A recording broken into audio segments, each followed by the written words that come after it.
we're seeing it again with Jacob, where God is pretty much coming to the enemy, right? Yeah. And pretty much letting the enemy know, like, don't, this is mine, not, he's covered. not them. Honestly, it's so crazy because, like, I know in our faith, we always like to highlight, like, the sweet side of God, you know, like, just the very soft and warm, which he is. We know this, right? However, there is a side of God that do not play. Yeah. And he don't play by his chosen. He don't play by his people. Yeah. And when the Bible says that he's my shield and buckler, this is what they mean. Yeah. So it's no reason for you to hide in a shell. It's no reason for you to retaliate, because really all you have to do is leave it in God's hand. Yeah. And we're seeing this right now. Jacob, he didn't have to lift a finger. God went straight to Laban and said, listen,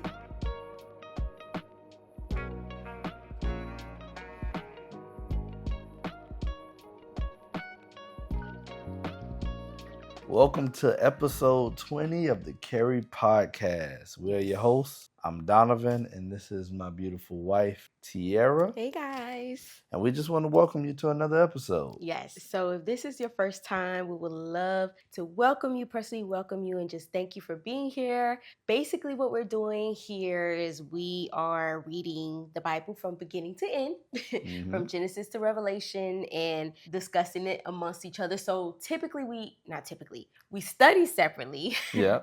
We study separately, and then we come together and discuss what we have gathered from the reading for the first time. We don't talk about it. Nope. At least we try not to, right? Like, Yeah. I mean, if anything, it's just more of just like how we want to structure the conversation. But for the most part, we do not share our ideas until we are on this couch, Yeah, talking to each discussing other. it in front of you guys. So again, we would love to welcome you.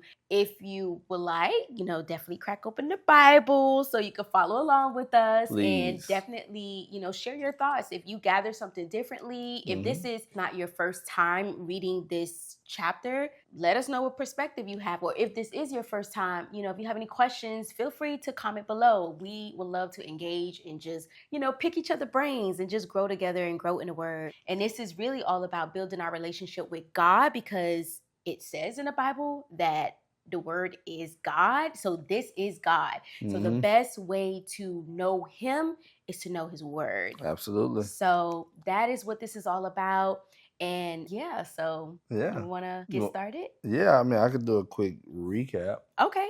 We're going over Genesis 31 today. Yes. And so some of the past episodes, like for the most part, we've been going chapter by chapter. So feel free to go to the playlist if you want to catch up on the story. Yes. But essentially, Jacob and Laban has a deal where Jacob will take all the spotted and speckled cattle. Yes. And Laban tries to get over, right? So he sends his sons away with... And what is this deal for? The deal is for Jacob's trying to get ready to leave Laban's servitude. Okay, yes. Right?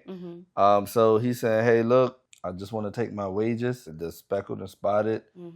And once I get that, I'll be good to go. So Laban sends his sons away with all the speckled and spotted cattle. Yes. And so Jacob, who's been doing this for 14 years at this point, he kind of, what we do find, and it's in chapter 31, and you talked about it last time, God pretty much tells him, get ready to leave and ask for the speckled and spotted. Yes. And so Jacob has a way, he's been breeding them, it seems like. Yes. So he's figured out how to make them speckled and spotted. So he actually takes the stronger of the cattle and From Laban's flock, yes. From the ones that are remaining, yes. and have them breed in front of this.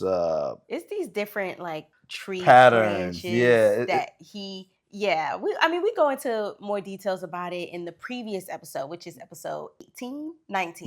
Yeah. So in episode 19. So if you want to know more details about that, you can definitely check that out. Just to wrap it all up, where we are now, Jacob is getting ready to leave, and pretty much the strongest of the cattle is actually spotted and speckled at this point. Yes. And so what did you think about this chapter? Well, I feel like it was very emotional. I see a lot of emotions running between Jacob and even the wives. I mean, we've been seeing the wives being emotional in the previous chapters, but in this one, it just seems like a lot of tension here. Oh, yeah. A lot of tension. Absolutely. And another thing, I just see this side of God that just shows me he does not play. And I love it. I just love to see it. And I'm interested in getting your viewpoint on the things that you've read. I mean, I'm excited. How about you? Like, what are your thoughts? Yeah, I'm excited. I mean, this was an interesting chapter. Like I said, more drama. Yeah. But I think, to me, I really like this because I'm seeing what I would consider some real progress on Jacob's end. Yes. And so I thought that was cool to see. With his faith. Yeah, with his faith. This is almost a completely different Jacob, in my opinion. That we met initially. Yeah, that we initially met. Yes. So, yeah, we could jump right in. I don't know if you want to kind of, your usual step us through the chapter. So, yes, let's get started. So, the chapter begins by letting us know that Laban's sons, they become very angry with Jacob because previously we saw that Jacob gains all this wealth by God basically multiplying the flocks. So the stronger of the flock is now speckled and spotted, which means the weaker of the flock is going to die off, which would be Laban's flock. That's pretty much where we left off in chapter 30. Yes.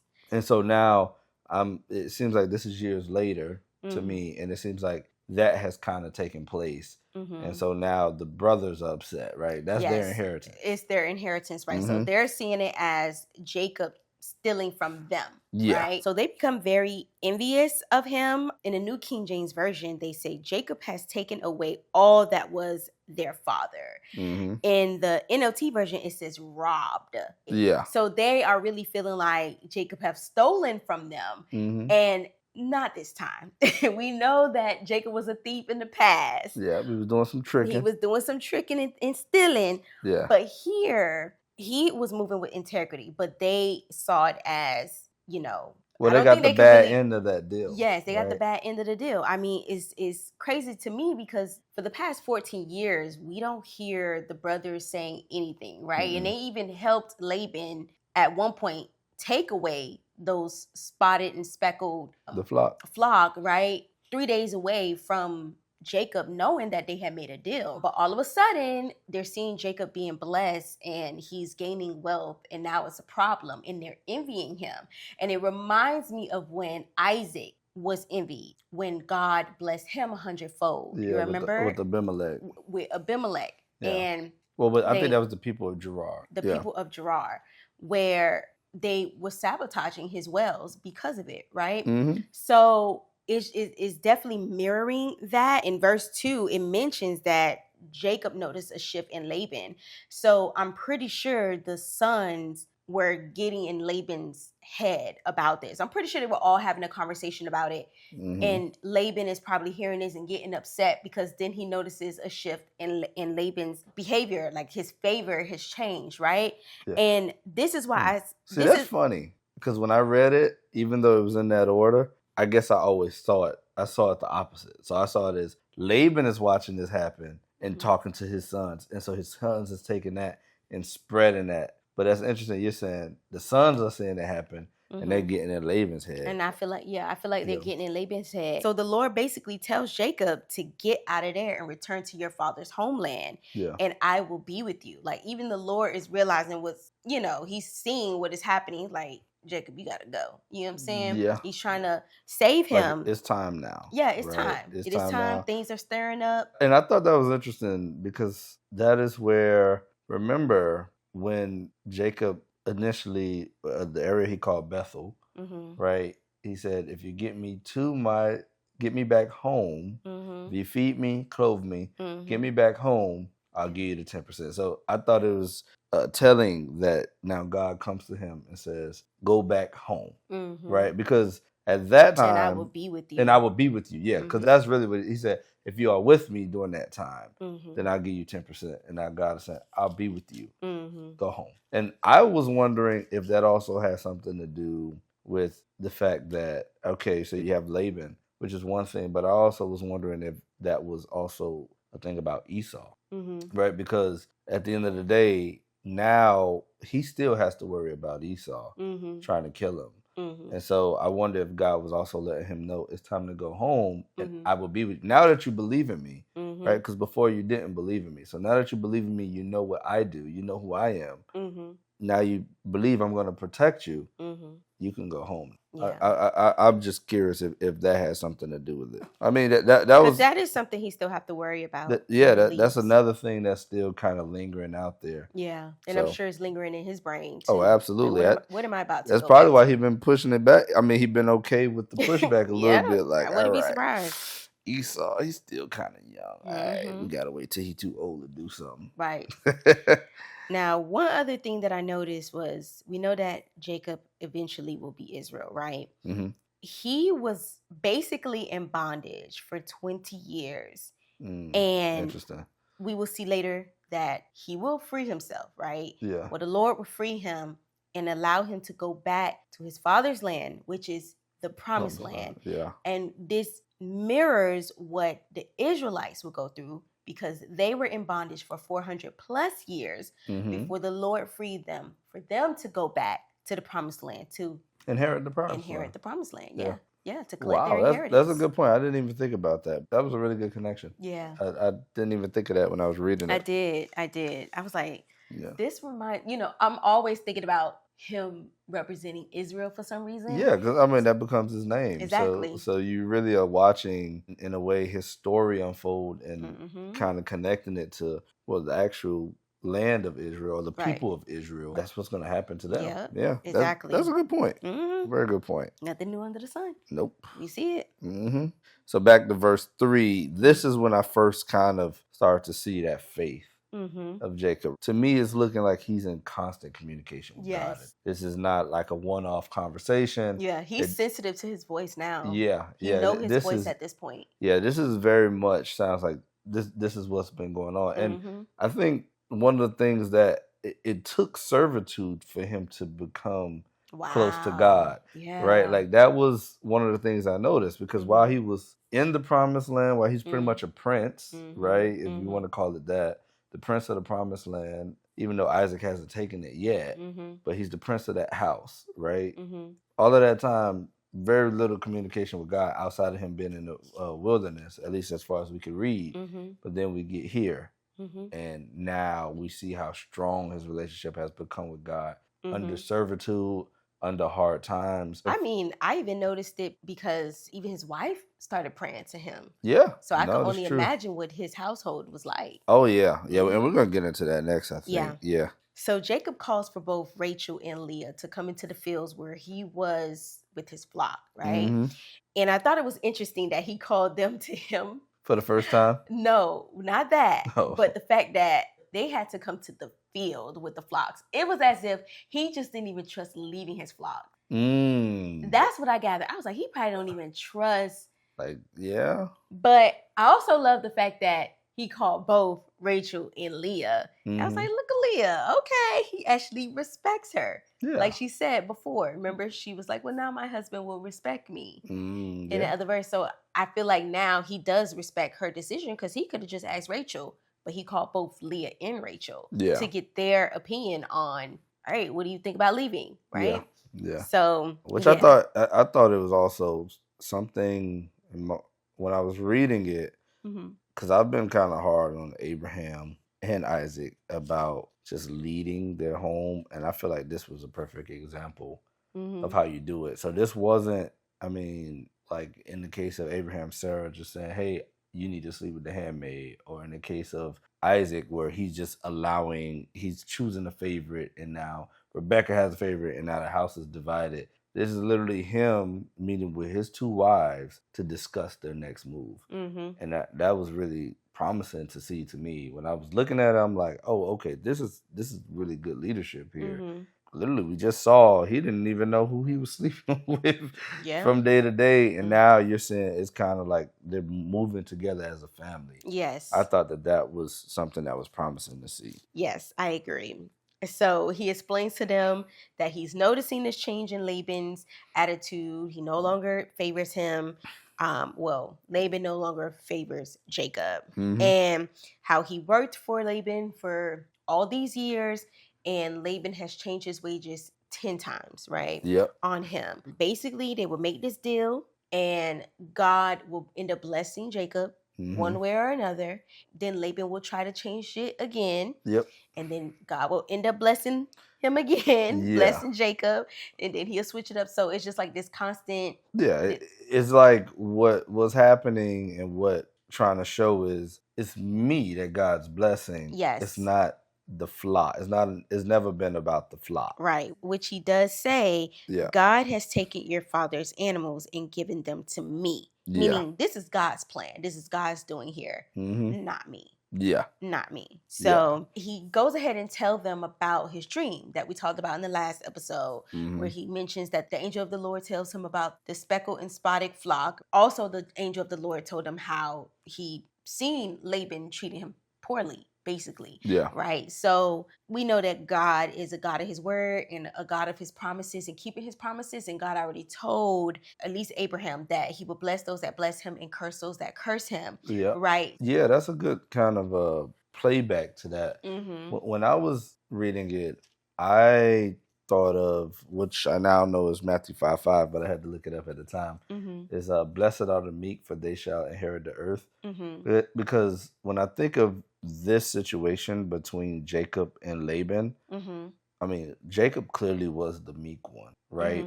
Meaning he kind of just was at Laban's, like Laban could kind of do what he wants. And that was really pointed out to me when it said Laban switched the wages 10 times. Yes. So what I was saying was Jacob is the meek one, but he's still the inheritor, right? He's still inheriting God's blessing. Yes. Because God's blessing is on him. Yes. It's not on, well, really in this case, the wicked. Yes. Right? Right. So, yeah, I thought that was interesting. Yes. And I mean, although the promise was given to Abraham, we know that it was passed down to Jacob. Absolutely. So, yeah, I definitely agree. So Rachel and Leah, they are like, that's fine with us.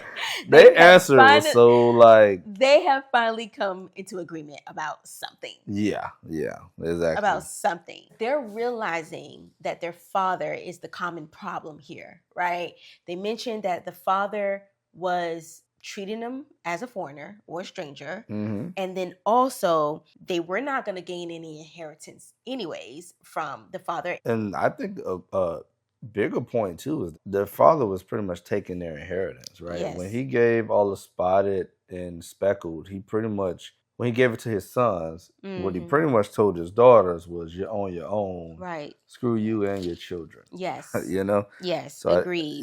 So they're like, if you're cheating Jacob, you're cheating me. Yeah. You're cheating our household. Absolutely. So I think they have all it wasn't hard for them to come up with their decision because you know what I'm saying? Like, yeah. I mean, whose side we're gonna be on? Exactly. Right? We all have the same interest here. Exactly. So they're like, if God is blessing you, then listen to God. Absolutely. Okay. Yeah. So Jacob ended up gaining the support of his wives, which was clearly important to him for it to be the first thing that he does. He went to them. He didn't pack up anything. He called them over and said, "Hey, this is the situation. Do y'all agree? Right?" So I thought that was really cool. Yeah. So he packs up everything, including his wives, his children, his flocks, and he gets out of there secretly before Laban can even realize what has happened. Yeah. Mainly because, which we'll see later, he's just trying to avoid confrontation. And he's like, I don't want to deal with Laban potentially trying to steal his wives, right? Yeah. And probably anything else. Yeah. Because we know how Laban moves. He already done it. He's done it before. He's been stealing from Jacob this whole time. Yes. He's literally been stealing from him. So he's like, I don't want to have to deal with it. And a little bit scared.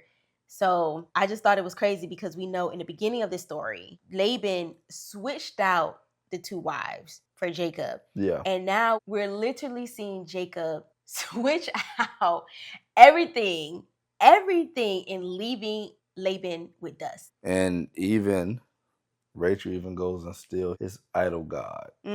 Yes. Right? Yes. As they're getting ready to leave, Laban's out there shearing sheep.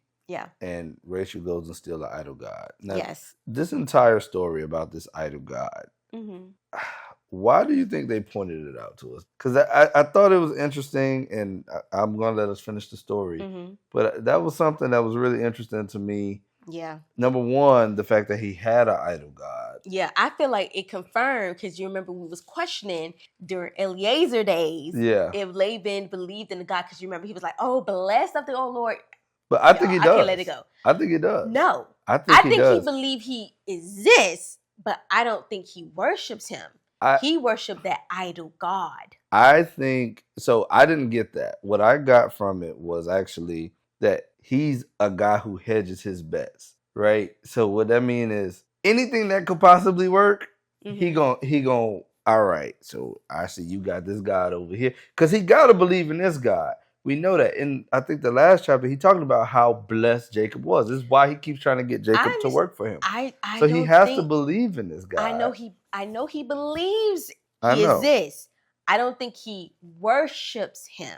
You get what I'm saying? I get it. I see what he's doing for you. As long as I could benefit from him, cool. But I'm not worshiping him. Who I worship is this idol. He called him of your father. He called him the father of, I want to say the father of Isaac and Nahor. Yeah. But he never called him his God. That's a good point. I want to answer your initial question where you asked me what were my thoughts of why they pointed it out, right? So I want to go back to that because that was something that stood out to me. Yeah. So there was a couple of reasons she could have done it. Mm-hmm. One, it could have been because she still worships that God. Mm-hmm. She could be split. I'm praying to this God, but I'm also still worshiping. You know, it happens a lot today. That's right? hedging. That's what I mean when I say hedging. Yeah. Like, hey, if this one's right, I'm covered. If this one's real, I'm covered. Mm-hmm. Right. Mm-hmm. Rachel, it could be possible. Mm-hmm. Or it could have been she was trying to, in a way, sabotage Laban and steal from Laban, kind of like a payback for what he has done to her household in spite, right? It could have been that. Or it could have been the fact that she did not want him to use that idol god to try to get back at them when they do leave, to try to either hurt them or try to find them or whatever the case may be. No. That could... I guess I didn't think about that. I was actually thinking more so almost she didn't want him to gain, because I'm going based on them thinking that this God was a God of wealth and good fortune.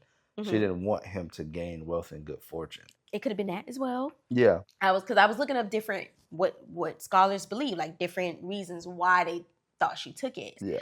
But the one that I think might be the most possible reason why is the fact that they believe she took it to keep him from just doing idolatry. Apparently that was in some of the Jewish texts. Ultimately, I do think it shows that the apple don't fall far from the tree. Yes. Right? Rachel is Laban's daughter. 2.0. As Rebecca is Laban's sister. Mm-hmm. As Jacob is Rebecca's son. Like, they all the same. And it really brought a very important thing to me where, you know, I think the most important thing you could do, or the most important decision you make, is the person that you marry. Mm-hmm. We're literally watching, because of Rebecca's marriage to Isaac, we're watching this almost, I don't want to call it wicked, because wicked is not the right term for it, but we're watching these genes, essentially, I'm going to call it genes, being kind of passed down into their line now, right? So like Isaac and Abraham, who we hadn't really seen do anything like this, we started to see after they get Rebecca, it's a lot more trickery and stuff like that going on. So why do you think God chose Rebecca? Because he chose Rebecca. He did choose Rebecca. I think the will still had to be done. And Rebecca was the mother who would steal the blessing from her older son. This is true. That is what I see, right? Yeah. Like, she is the one who would do that. Yeah. Right? She is sister to Laban, right? Yeah. But I think also they had a small pool of people they could choose from because they can't marry any Canaanites. God didn't want them marrying Canaanites. God really just wanted them to kind of be within the same family, it seems to me. So I think it wasn't even that many people to choose from. You had Abraham, you had Nahor, and, you know, I think it was one more line. So, yeah, Abraham, Nahor, and Haran. And Haran, which died. Yeah. And we don't know where his descendants are. Oh, Lot. Lot and the two And they ain't no better for real, honestly. So, yeah, I just think it was a limited people, essentially. Yeah. Like, they didn't have everybody to choose from. Yeah. When you think on it. Yeah. Right. So now they leave. Yes. And so they finally leave. They cross the river Euphrates. Yes. Which is crazy. I'm like, wow. Yeah. The river Euphrates is a lot in the Bible. Yes. It seems. Yeah. I saw that too. We know that they were gone for about 3 days before Laban even realized or was even told that they were gone. Mm-hmm. So I don't know what he was doing for that time during that time frame, or if they stay far apart from each other, or I don't know. But it took 3 days. A long time. That's a long time. But for so much of your flock to just be gone. I think it also shows how little work he actually did with the flock. He was so distant. Yeah. Yeah. Yes. So I'm sure he's upset at this point. So he gathered up some relatives or brethrens or kinsmen in some of the versions. But he gathered up some people and they go on this hot pursuit for 7 days looking for Jacob and his family. Yeah. And they finally catch up to Jacob in the mountains of Gilead. Jacob was trying to avoid this. He was trying to avoid confrontation. I started to think, like, why did God allow this to happen? Mm-hmm. And I really do feel like God wanted him to face his fears. I feel like God was like, no, I already told you, I will be with you. You didn't have to sneak out. Yeah. That's one way to look at it. I will say, though, God also tried to prevent it from happening. Like, he told pretty much Laban, don't say nothing to Jacob, good or bad. He told him and Laban just ain't care. The day before, he was already here at this point. He was already in the mountains. In the mountains. Yeah. When God came to him in a dream, he told him, I'm warning you, don't speak to Jacob, whether good or bad. But why did you think God said good or bad? So apparently this was a Hebrew idiom, like how we say it rains cats and dogs. It's not like the actual, it doesn't really mean that. Okay. Right. Okay. But when they use that phrase, they're usually talking about don't threaten them, don't try nothing, don't try to manipulate, don't try to intervene, don't make no moves or consequences will happen, right? Okay. So that was basically what they were trying to do. Yeah, so it was an idiom. It wasn't like he was really specifically saying don't say nothing good or don't say nothing bad. Right. Okay. Yes, he was basically saying, don't try your trickery here. Yeah. Yes. Yeah, you're done here. You're done. Yeah. And I thought it was interesting just to see, because this is not the first time we're seeing that God will come in literally. Yeah. Well, we've seen it with, so far it's been with everybody. It's been with Abraham. The Pharaoh. With the Pharaoh and Abraham. Abimelech. Abimelech and Abraham. And Abimelech and Isaac as well. So now we're seeing it again with Jacob, where God is pretty much coming to the enemy. Right. Yeah. And pretty much letting the enemy know, like, this is mine. Not them. And I just, honestly, it's so crazy because, like, I know in our faith, we always like to highlight, like, the sweet side of God, like just the very soft and warm, which he is. We know this, right? However, there is a side of God that do not play. Yeah. And he don't play by his chosen. He don't play by his people. Yeah. And for me, it makes me process Psalms 91 a lot differently. Just seeing this, seeing a full example of this. Granted, we're protected all the time in real life, but just to see it in the Bible, a story play out in that way where you're literally seeing God speaking and saying, listen, I'm warning you. Yeah. Listen, you're a dead man. You know what I'm saying? It just really shows when the Bible says that he's my shield and buckler. This is what they mean. Yeah. You know what I'm saying? So it's no reason for you to hide in a shell. There's no reason for you to retaliate because really all you have to do is leave it in God's hand. Yeah. And we're seeing this right now. Jacob, he didn't have to lift a finger. God went straight to Laban and said, listen. See, and I wonder, because when you started it, you said a good point, and I think that's very specific to just the way we talk about God in church. Mm-hmm. Because, like, people who talk to God outside of church setting, I think more so they want this God, right? So, like, a lot of, like, for instance, a lot of soldiers are very Christian. Mm-hmm. I think they're looking for this God when they're out there praying, right? Mm-hmm. Or even some of this side of him. Yeah, this side of God is what I mean, to be more specific. Yeah. Like, this side of God, right? It's just very different. But when we're in church, kind of in this safe space. Mm-hmm. So everybody's looking for the warm and gentle, Mm-hmm. that side of God. But Mm-hmm. yeah, I mean, that just kind of leaped out to me. Yeah, it did too for me. Yeah. Like I was like, you know what? They don't really talk about this side. I mean, No, they don't. we Well, here and there. Well, I think too, like one of the biggest things about it is it also can be scary in the sense of if you are not living right, and if you are doing things that are not in accordance with God, yeah, we can't just be sweeping under like, oh, you could just just say I'm sorry and that's it. Like, no, repentance is not just saying sorry and not feeling it in your heart. Yeah, and this same version of God could be talking to you and saying, I'm warning you. Yeah. You know what I'm saying? So yes. I think, that's a point that should probably be brought up in church more. Yeah. Where, look, yeah, repentance is a thing and you can be forgiven, but also you could catch the wrath if you're not, if you're not living right, like Laban is about to, if he don't get it together. Okay, that part. Yeah. So it sounds like Laban gets himself together because we know if Laban believe in one thing, he do believe in this. He know what this guy is capable of. He knows. Because that's why he wanted Jacob to work there so long. He watched the blessing that God put on Jacob's life. Right, exactly. So he definitely was either ready to kill Jacob previously, before God came to him, or he had some real hot words for him, okay? Yeah. But I think he was going to try to kill him, too. He probably was going to kill him. Yeah. When he came to Jacob, his tone was a little different. It sounded like he was more hurt than anything. Yeah, it did. He like, why are you stealing from me? Why did you just steal my daughters and my grandkids? You just up and left and you didn't say anything. I didn't get to kiss them. I didn't get to throw a party for them. Yeah. And you stole my God, which is crazy, by the way, because if your God can be stolen, why? If it could just be taken that easy. It's funny that you say that, but I mean, Israel started believing in the same stuff not long after, right?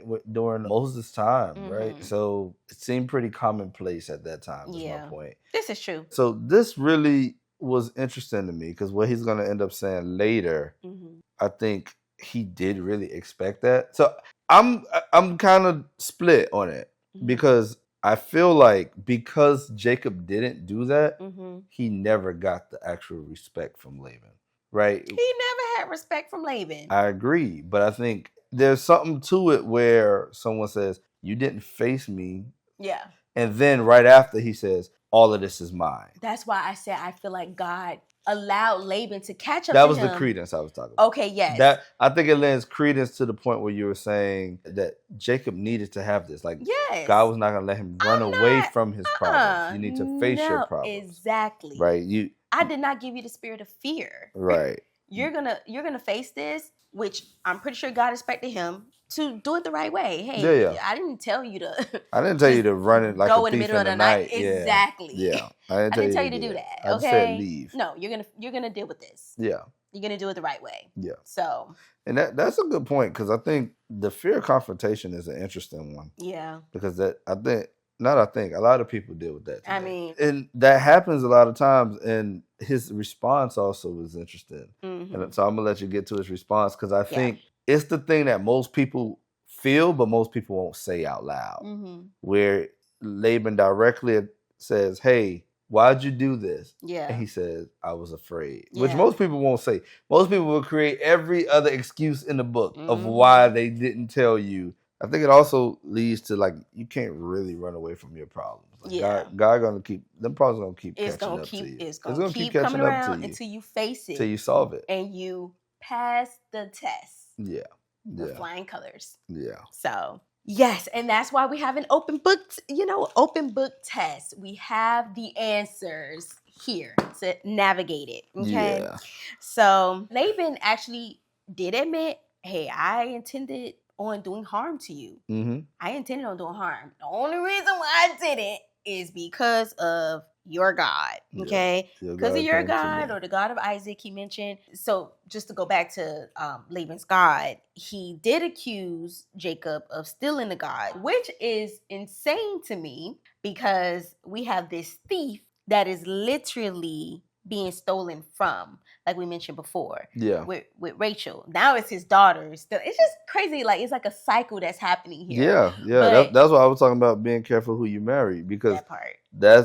we're watching it. Like, we're literally watching it play out, where it seems almost like it's in the DNA, but I don't think it's in the DNA. I think it's more so this is learned behavior. It's learned behavior, but also in Laban's case, I think he's just reaping what he have sown. I mean, yeah, especially from his own family. He tried to steal, but so is Jacob. So is Jacob. Jacob has dealt with what he done. Well, I know. I'm just saying. But it's Laban's turn. Yeah, it's Laban's turn. It's Laban's turn what he sowed, because he has been stealing from Jacob all these years, and now he has lost. I don't want to say everything, because I don't know what he has right now, but it sounds like he lost a good bit. Yeah, he lost. It sounds like he lost most of what he had. Most of what he had that God initially blessed him with. Now you're cursed. At least it seems that way. Yeah. Just how everything played out. So now Laban pretty much approaches Jacob about stealing a guy, like you said earlier. And even though Jacob denies it, Jacob then comes out and says, hey, this is pretty much a killable offense. All right. If I did it, then whoever did it should be killed. So you can go search all my stuff. All right. And I can guarantee you it's not a none of it. Yes. And specifically, he said, let the person who has taken lowercase God. Let's just call it idol. I don't even feel comfortable calling it God. Yeah. Stole an idol. Yes. And he specifically said, let the person who has taken them die. Not even realizing that it's Rachel that has taken it, and not also realizing what he has spoken over Rachel, over her life, which we know that life and death is in the power of the tongue. And we will see later that this does play out. Yeah, Rachel. So Laban goes ahead and searches the tent. So he searches Jacob's tent, Leah's tent, Rachel's tent, the maid's, the handmaid's tent, and he doesn't find anything. And it points out that Rachel was ahead. She was ahead. Like, she was very smart. She is funny because you literally, in my opinion, it seemed like Laban just passed down the mantle to Rachel, because I literally wrote down I'm like, Rachel is Laban 2.0. Yeah, like she outslicked everybody. Yeah, she was ahead of the game. Yeah, she said no one knew. Yeah, not even the camel. I don't think anyone knew. I don't think anyone knew. She hid it in her saddle on the camel, and she sat on it. I don't know if Laban was about to come and search her or what, but she made a point to say, excuse me for not getting up because I'm on my menstrual cycle. Yeah. So that gave her a reason not to have to get up. And of course, Dad probably like, oh yeah. Yeah, I don't want to deal with that. Yeah. Right. So he doesn't end up finding out. So it seems as if it's not there. Right. Yeah. Once that happened, Jacob gets very angry. Yeah. He gets very bold, very angry. We see a different side of Jacob. You already know how that goes. That goes like, whenever you get proven right, now you got the momentum. Now he hyped. Yeah, now he is hyped. I'm gonna make you pay for this. Exactly. So he asks, why is he being treated like a criminal, rumming through my things? And I was like, this sounds very familiar to today's time. Yeah. But he follows up and said, if Laban finds anything, then lay it out for all the witnesses to see, right? Yeah. And let them be a judge. So at that point, he goes into like this emotional state because he tells him, I've been working for 20 years for you and you have been treating me like trash. Yep. In other words, that's still in front of he mentioned that if anything happened to Laban's flock, he would just take the loss. Like, for instance, let's say if something happened to the sheep, back then a shepherd would bring the sheep, like the corpse of the sheep, if it has been attacked or anything like that, to the owner so that they can see, like, I didn't do anything to your sheep, so that they are proven innocent. Yeah. And Jacob didn't even do that. He just took it as a loss. It just came out of his wages. Yeah. And on top of that, Laban was changing his wages 10 times. And he told him, like, if it wasn't for the Lord, I would have walked away empty-handed. Mm-hmm. Like, that was the big point. I think he needed him to understand, you're not a good person here. Yeah. You're just not. Laban responds and he's like, and I got to read it because I couldn't believe it. He says in verse 43, these women are my daughters, these children are my grandchildren, and these flocks are my flocks. In fact, everything you see here is mine. Yeah. And I was like, okay, first of all, yeah, the daughters. You gave them away. I understand these are your biological children, but once you marry them away, once you marry them off, they're no longer yours. They are Jacob's, right? Yeah. On top of that, they're Jacob's physically and spiritually here. Yep. That's it. The children, that's Jacob's seed. That's not your. That's not. I don't know how. I don't know how he was claiming the grandchildren. That one was. The other ones, I don't agree, but I can understand. I can't possibly even understand how he claiming the grandchildren. Yeah. That one I thought was like, what? No. What? No, not even the other ones, because even when it comes down to the flocks, y'all made a deal. That's true, but he don't care about deals. He clearly. Yeah. But they made a deal, and they are Jacob's. So everything that was there belonged to Jacob. Yeah. To me, when I read this, I said, you know what? Laban has a control problem. It's giving narcissist. No, he's just a crook. He's just a crook. He wants to be. He is just a crook, and he does not respect. He sees Jacob as a slave. Because he sees Jacob as a slave, he don't think Jacob can own anything. And this is where I think this entire statement comes from. It's like, dude, you work for me. Everything you have is mine. I don't care that I married my daughters to you. I understand that, and you're not worthy of my respect. I don't care that you had children. I'm not negating that. I do think that is the case. I still think he's a narcissist. Yeah, that's true. And he even knows that none of it belongs to him, because he follows up and says, but what can I do now about my daughters and their children? Nothing. Yeah. Because they belong to Jacob. Well, he knows. And even Jacob gave him permission earlier in verse 32, where he says, if you could find anything else that belongs to you, identify it before all of these relatives, and I will give it back. He told him. Yeah, that's true. Was he able to take anything? No, because it didn't belong to him. And Laban knew that. Laban. He remembered that warning. He remembered that warning from God. I think that's the most interesting part, because so if I'm going back to the Laban we met, why didn't he think that way with Rebecca? What you mean? So he gave Rebecca away to Isaac, and he let her choose. Right? Remember, hey, if you want to go, you can go. She's like, peace, I'm out. Yeah.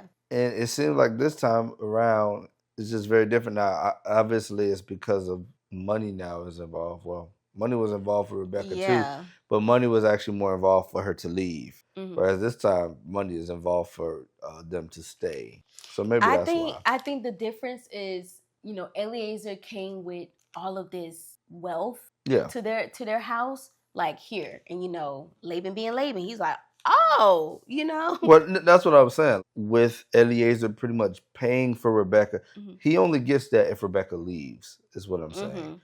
Whereas here he only gets wealth if Jacob stays. Yeah. That's what I was trying to say. Okay, yes, that's a good point. Which brings me to 1 Timothy 6:10. Says, for the love of money is the root of all kinds of evil. Yeah, the love of money. Yep. Because that's exactly what we see with Laban. Yes. Laban is doing all type of craziness because of wealth. This is all about money. We are literally seeing all type of evil in this chapter alone. Because let me not say all, but we have envy and the love of money. Yeah. And he was going to kill him.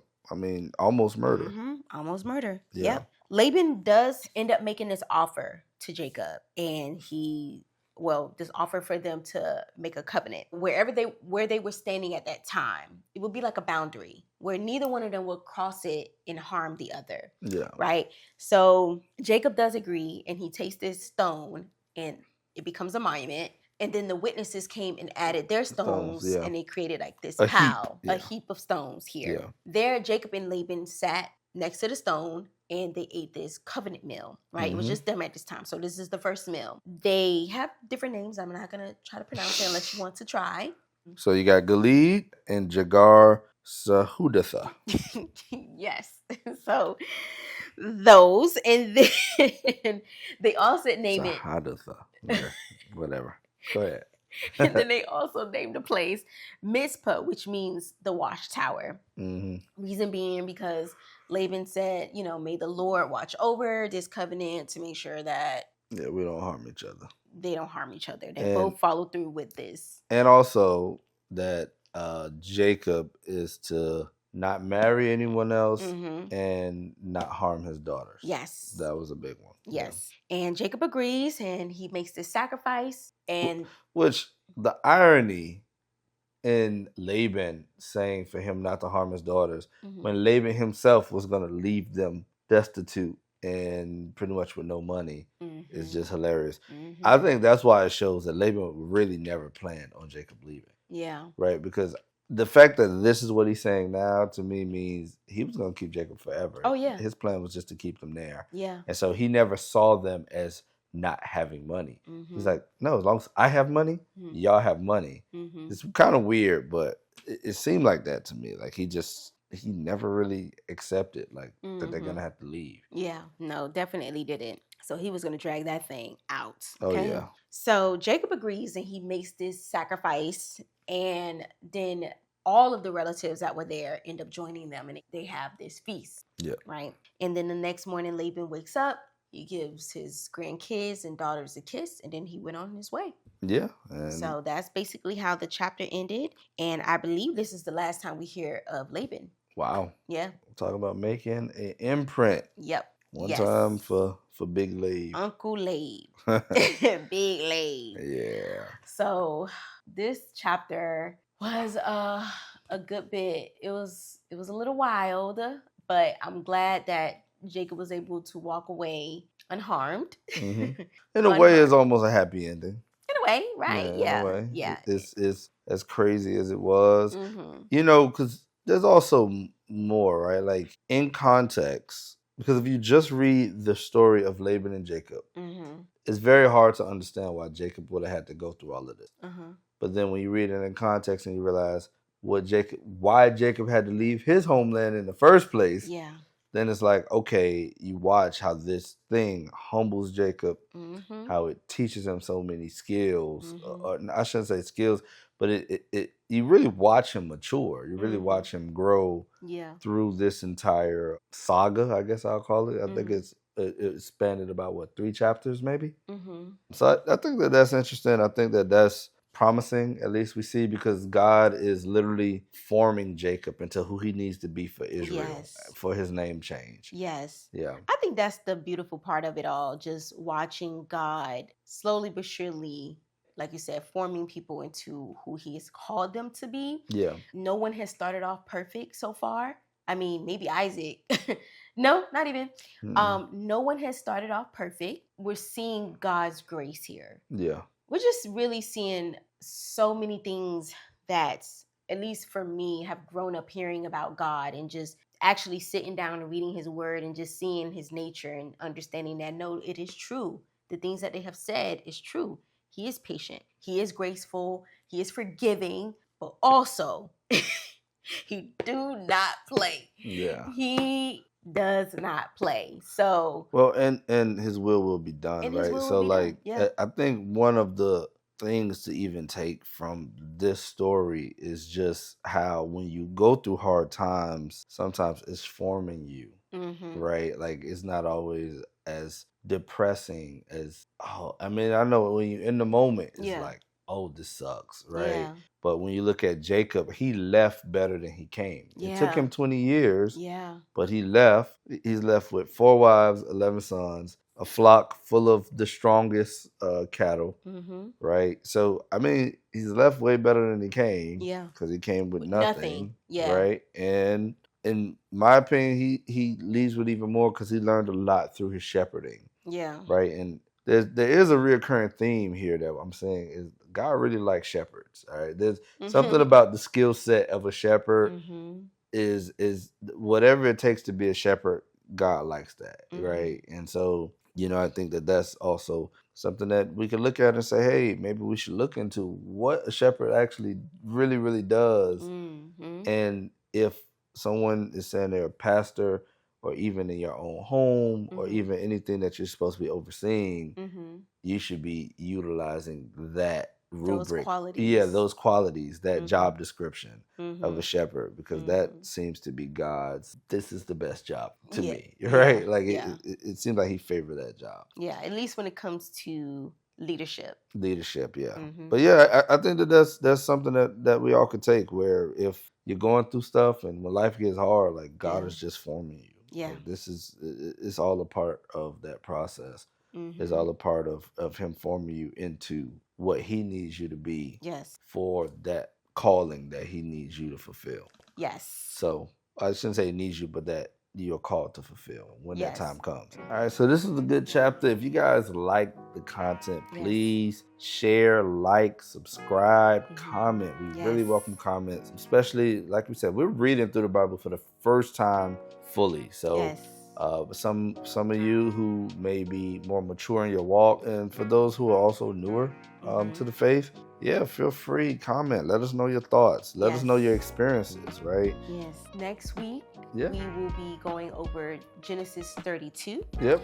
So we'll be diving into that. If you would like to read ahead, feel free so that it can be easier to follow. Open up God's word, find out the information for yourself, figure out what it is that he's trying to teach you and what lessons he's trying to get you to gather.